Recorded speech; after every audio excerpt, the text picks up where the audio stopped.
This is just too much. This is knitting sorcery.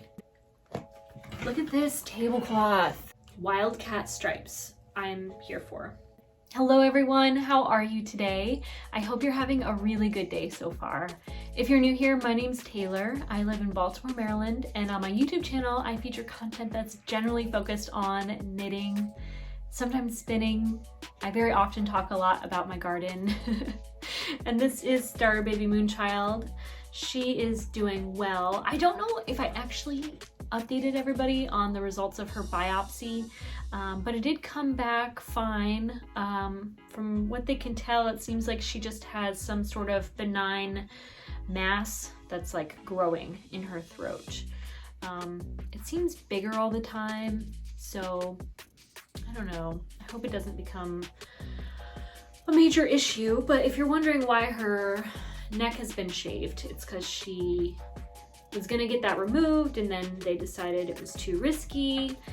But she did have her dental done. Her teeth are doing good, so I just couldn't remember if I ever updated you on that. I think I was just so relieved to know that her biopsy came back as like non-cancerous that I might have like forgotten to even tell you, and I'm sorry if that's the case. In this video, I thought I'd just talk a little bit about what I'm wearing because I don't have a lot of knitting to show you. I am wearing the Range Shawl by Andrea Mowry. It is knit with 4 different worsted weight farm yarns, and I acquired these skeins at different times and I just had them all in my stash, and one day I realized I could fit them together in her range pattern, which I really like. I'm growing to appreciate asymmetrical shawls more than I ever have, as I'm currently working a crescent shaped shawl. I'm nearly finished, and the rows are so gosh darn long. I'm just over it. I cannot even knit another stitch on this shawl. It's driving me nuts. I should have maybe finished it before selecting yarn for my next big project, but my highest priority, oh wait, let me finish one thing. So I'm wearing the Range Shawl. It's great. I'm wearing all green today. This used to be my like staple wardrobe color. Sorry, my hair is like all in my mouth. And I'm also wearing Jenny's Drop Shoulder, knit with Barrett Wool Company's fingering weight yarn. I really do like this yarn. I probably would buy it again. I bought it a very long time ago. I feel like it wears very well. It's a nice sturdy yarn, and the color has held up great over time. It does pill a little bit, but the pills are removed easily. I haven't had no issues with this yarn. If I were to knit the pattern again, I would make the yoke a little deeper so that the armpits don't touch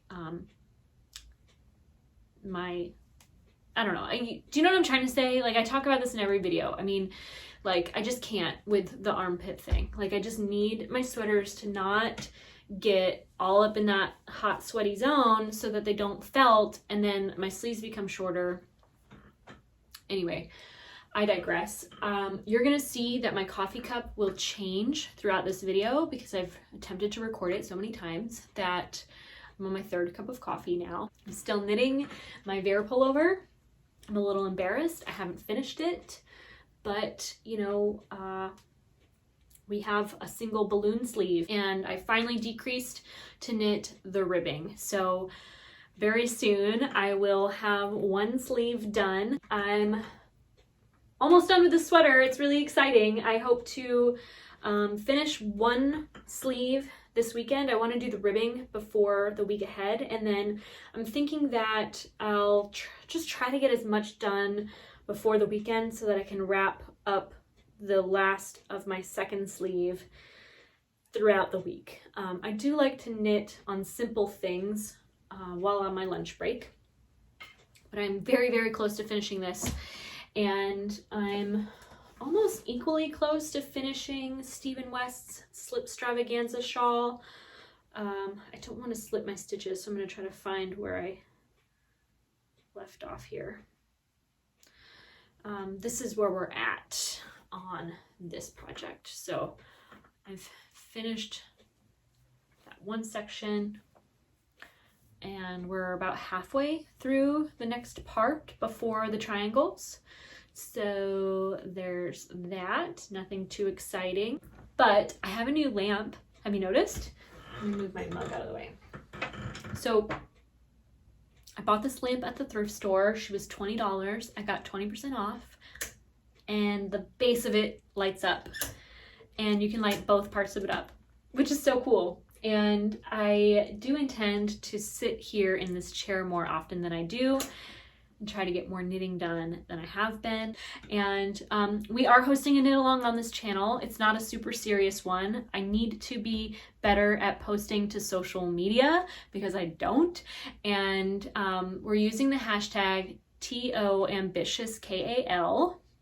So if you're working on something that's ambitious for you, just knit something you've never knit before, knit a technique or a whatever, just anything, just do it, just do your knitting. That's what I need to hear myself tell myself right now, because I'm not knitting, I am gardening. And my garden is pissing me off right now because it's gonna be, I thought it was gonna be like 32 degrees and I would just cover everything up and it'd be fine. But it turns out that everything's gonna be like 23 degrees and I don't know what's gonna live and what's gonna die. But I do know I'm gonna have to put way more effort than I intended into keeping everything alive. And I shouldn't have put some stuff out by now, but I ran out of space. I'm just trying to grow too much, like way more than I have the capacity to. Honestly, it's not even worth being stressed out over. All I have to do is like some work. I spent more time complaining about it today than it'll take for me to deal with it. You know? I bought some vintage knitting books and I wanted to share with you. I'm gonna go in the order of when they arrived. The first was the Illustrated Guide to Knitting by Pam Dawson. What inspired me to buy this book was that it was priced at $5 and I really liked the cover. I just thought it was my vibe and yeah, that's why. You know, there's a little bit about history of knitting. I really only looked through it briefly, which is honestly what I do with a lot of books because I'm not a reader. I'm not a you know, academic type of person. I'd rather listen to things than read. But it does share variations of stitch patterns, which I think is really helpful. Like this one here, the woven stitch. That one's really cute. I really like that. I love the 70s illustration. This was published in 1974.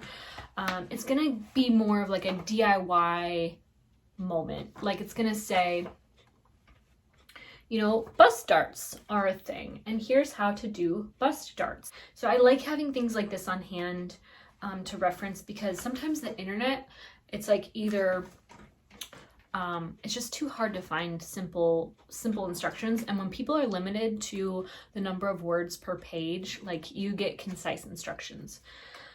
So there's that. You know, it talks about set in sleeves, so there's a whole thing about that there. But I really love to just look at knitting, especially in colors I enjoy. Oh, the textured patterns were ones that I really appreciated. I feel like that would make a great something.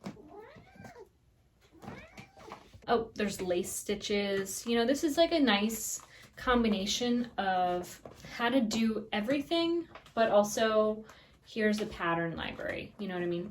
Stitch pattern library. So I don't hate this book. I'm gonna keep it on my shelf. I think it has some value. I don't know when I'll actually read it, but I do intend to one day.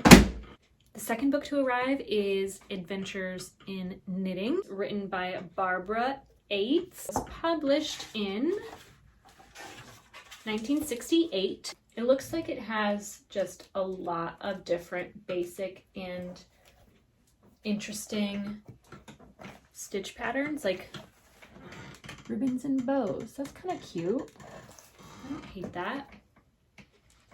Oh, I like this frills and pearls pattern for the decorative pillow. That's my chair making that sound. I need to grease it or something. Who's ever gonna knit a daisy? Probably no one ever, but you know, if you needed to know, there you go. There's a lot of really interesting stitch patterns I've never seen before in this book.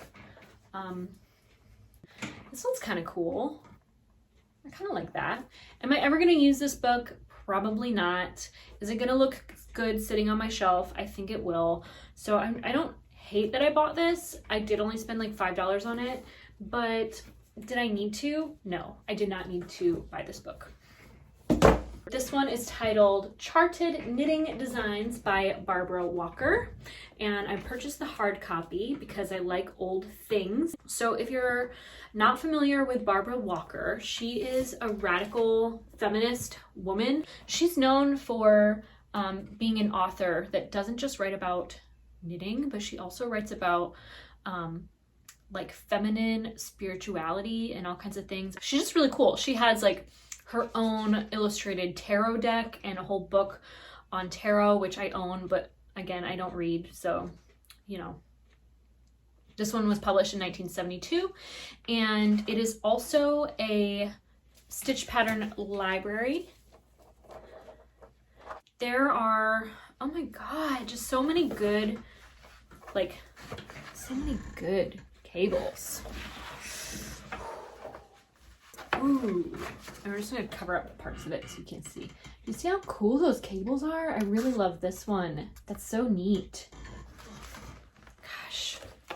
This book is just unending inspiration. Like, so much of it. One thing I like about the cables I'm seeing in this book so far is that I just like them. Like, sometimes I'm looking through a book of cable patterns and they're all very, like, for lack of a better term, I'm just gonna say they look vulvic. I just want to wear something that doesn't remind me of my own genitalia. I just want to wear something that is not that. Then there's like, what do you call that? Mosaic knitting? Yeah, that's the chapter on mosaic knitting. Wow, tons and tons and tons of mosaic patterns. The one thing that I don't love about mosaic is that it's very textured. And although like I'm wearing a textured stitch right now, I don't really knit a lot of textured things. I kind of like it, I like to keep it basic, and I like to draw with stranded color work. Mosaic to me is not less complicated than color work, because I feel like color work is really simple. It's literally stockinette stitch. You just have to figure out how to hold two colors at once. Whereas like mosaic, you're like, what am I slipping? What am I not? And then if you're working flat, it feels just so complicated. Like holding it to the front or the back. Like, it's not as simple as it seems. I know it seems simple to the non-color work knitter, but like, how is this simple? How is that simple? That is not simple.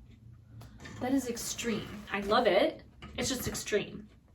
Like, that is insane. These are insane. I love this. This has got to be a thing. Like, I'm gonna do that thing right there in this. Wildcat stripes. I'm here for. Look, lattice with striped background. That's amazing. Oh my God, look at the mask. This is just too much. This is knitting sorcery. Look at this tablecloth. Is that not amazing? This entire page is just my vibe. I will never knit a cabled Afghan, but I mean, God bless whoever out there is doing such a thing. These tunics are wild. I'm gonna keep my mouth shut on those. And that is Barbara Walker's Charted Knitting Designs. That is it for this week's episode of the Thread to Mend podcast. If you want to find me on social media, my name is Taylor E. Owen on Ravelry, Instagram, and Twitter. You can find me on TikTok as Taylor Knits. And if you want to join our knit along, use the hashtag TOAmbitiousKAL and share what you're working on. You're pretty. And I want to thank you again so much for being here. If you enjoyed this content, do give it a thumbs up. It helps so much in growing my channel here on YouTube. And I hope that you have a wonderful day. Take care.